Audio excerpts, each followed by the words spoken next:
Gillian Keegan, co-chair of the Women and Work All-Party Parliamentary Group. Welcome to you both. Let me start with you, Pam.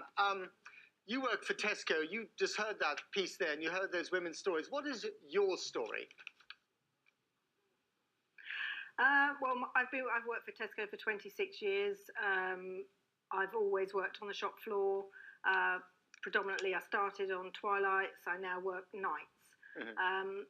I feel that we are of equal value to the men that work in the distribution centres.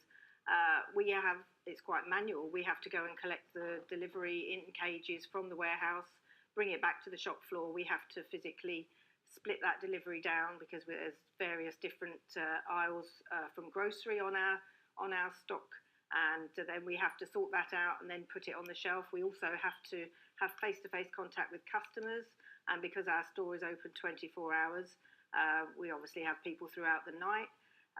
It is very physical, and I think although the job is slightly different for men in the warehouse to ours, it's of equal value. And how much less are you being paid? Well, I'm being paid £8.2 an hour, and I believe they're being paid between £1 and £3 an hour more. And also, I believe they're all still on double pay, which we had our double pay removed from us last year.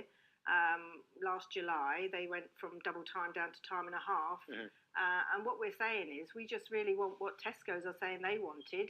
They said at the time they took our double pay away because they couldn't have people working alongside each other on different rates of pay. Yet we find afterwards that there are people in the business that are on different rates of pay doing a job of equal value. So were you lied to by your management? Well, I would say I don't think they lied to us, but there is a different way of putting it. You know, at the time I didn't know that distribution were getting a lot more than us, but since then it has come to light. So yeah, I do feel a bit disappointed, but you know, I'm not saying Tesco's are a bad company to work for. I've been loyal and I've enjoyed and been proud to work for them for 26 years, and hopefully I'll continue to do so. But there's just a few issues that they need to sort out. But briefly, you want this to go to court? I just want it sorted out so that it's fair for everybody, and if that means going to court, then that's obviously what's going to have to happen. I'm surprised that we're still talking about it when you know, people say the women got the vote 100 years ago. Okay, well, Pam, stay there. Let me put that point to you, Gillian Keegan. I mean, you got the vote. Women got the vote 100 years ago. You've been in Parliament. You are in Parliament because of that historic landmark a century ago. There is plenty of legislation on the books that is supposed to ensure equal pay, and yet, as we find out now, it's just not happened. In fact, it's got worse.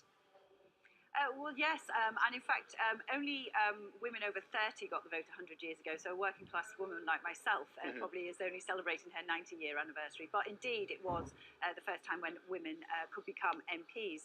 And you're right, I mean, you know, companies need to take their equal pay and their gender pay gap very seriously, and there is more and more of a spotlight being shone on this issue, and you know, HR departments have to look at grades, have to look at job bandings, and have to come up with you know, with a fair pay policy, and they should be transparent about that. The more, if people understood, you know, that what the differences are, and everybody was quite transparent, then people would believe that differentials were fair.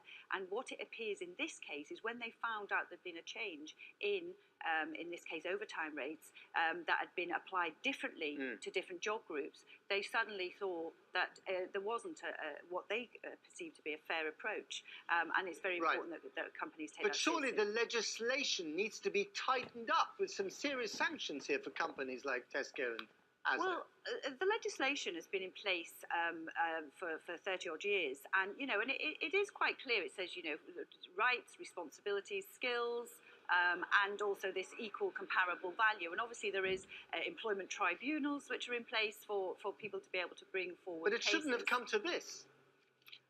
Well, if companies, I mean, obviously they'll have to defend themselves, but if they are not, I think where companies probably need to be more mindful is there are gendered roles as well, and it just appears that there's certain roles that are more women tend to go into certain professions or to certain roles within a company like Tesco's, and that is having a big impact on women. And you know, we are seeing a lot more transparency and a lot more people now shine the light on this issue. Right. But I think the legislation, from what I understand, I'm not an expert, but I think the legislation is there. But I guess we'll see with these cases how the legislation deals with them.